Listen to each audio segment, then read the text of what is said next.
The National Council of Canadian Muslims is calling on law enforcement agencies to increase their presence at mosques and Islamic centers across the country.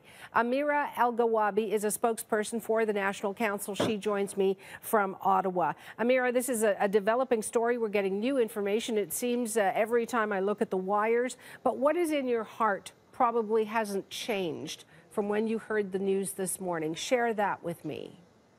Suhana, I mean, you can only imagine the absolute shock and horror and despair that is descended not just on Canadian Muslim communities, but on the entire country. I think that what we've been hearing is that people are just in shock. How could anyone go into a place of worship, a place of sanctuary, where people are praying, they're there with their families, their children, and open fire on innocent victims? It's simply incomprehensible. And certainly right now we are just bracing together to understand how this could have happened, why, and just really sending our love and condolences to the victims' families, to that community, and really standing together as Canadians in this very horrific moment. And what makes it so horrific? I mean, these incidents happen in other places in the world.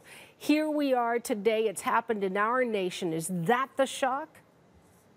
I think so. I think, it's always, you see these awful terrorist attacks and issues happening all around the world, and we see it and we mourn, but it's obviously when it happens, in cities that we know, that we visit, friends today are sending messages. I know my friend, that was their cousin, a father has died, left behind a wife and children. Obviously, it hits very close to home. It reminds us that, all of us are potentially, victimized in such horrific attacks, that everyone, unfortunately, it can be a target of such hate.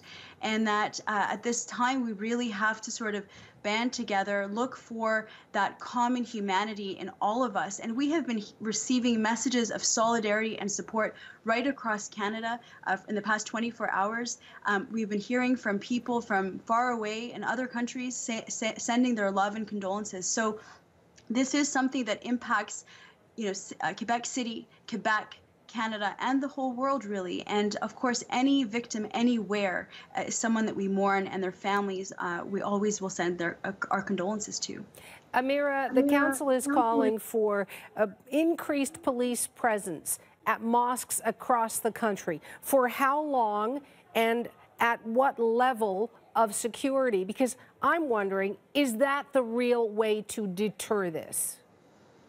Well, I mean, certainly sort of in the aftermath of a tragedy like this, where there are people who have been killed, it is very important that local communities are working with their local police services to ensure that everyone stays safe, that a heightened sense of security is there, that we are encouraging anyone who sees anything suspicious to immediately report it to police. We've already heard from police chiefs reaching out to their local communities to send them their support and let them know that they are vigilant. And of course, in the days to come, as we understand what happened in this situation, in this tragedy, we will be able to understand, what might be done in future to prevent such atrocities from happening. So it is, it's still early. And as you say, it's a very fluid situation. We are not really sure what's going on, what's happening, what information that law enforcement agencies have. We will be looking to them for guidance here, and looking to them to bring these perpetrators to justice as swiftly as possible, and for their guidance on how we can keep our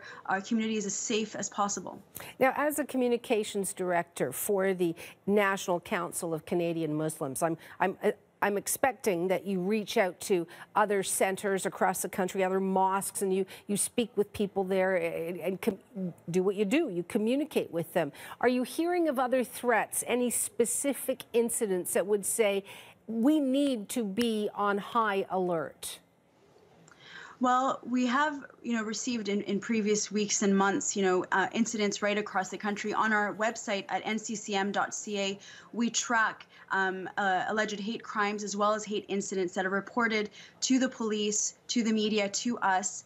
So that is available on our website. So as you would notice that there has been in past times, as recently as a few weeks ago, there will be threats at places of worship against individuals. So unfortunately, we know that hate crimes are on the rise in Canada, and that mosques in particular have been on a heightened state of alert for some time already. But of course, this takes it to a whole other level where there has actually been deaths here, and we haven't heard any specific threat at the moment, but certainly everyone is on heightened alert. Everyone is very concerned and definitely in communication with their local police services. And we have on our website also a community safety guide where we urge communities to make sure that they are taking all necessary precautions. Amira, final question for you, and maybe I'm putting you on the spot, but I'm going to ask you this.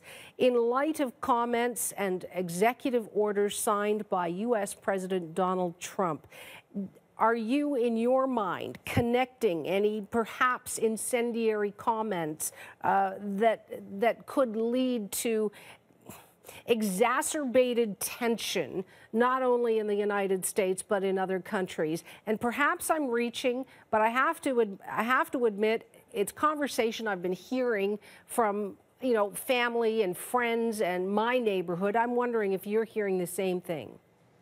I mean, I think we can't help but have our minds go there, right? I mean, I think all of us are on edge. I mean, all Canadians, fellow Americans are on edge.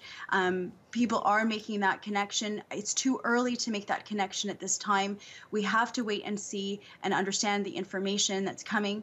But certainly people are concerned. And all we know is that we have to urge our political leaders to speak in a language that is in accordance with human rights and civil liberties, and ensuring that we have inclusive, nurturing communities. We cannot be about division. We cannot be about us versus them. Whoever is saying that kind of thing really has to be urged to use language that brings people together and not divides them. So regardless of what happened exactly here, until we know, all we can say is we need to keep coming together. We need to drown out voices of hate and division with voices of love and compassion. And that is the test for us here in Canada and around the world. I want to thank you for your time, Amira.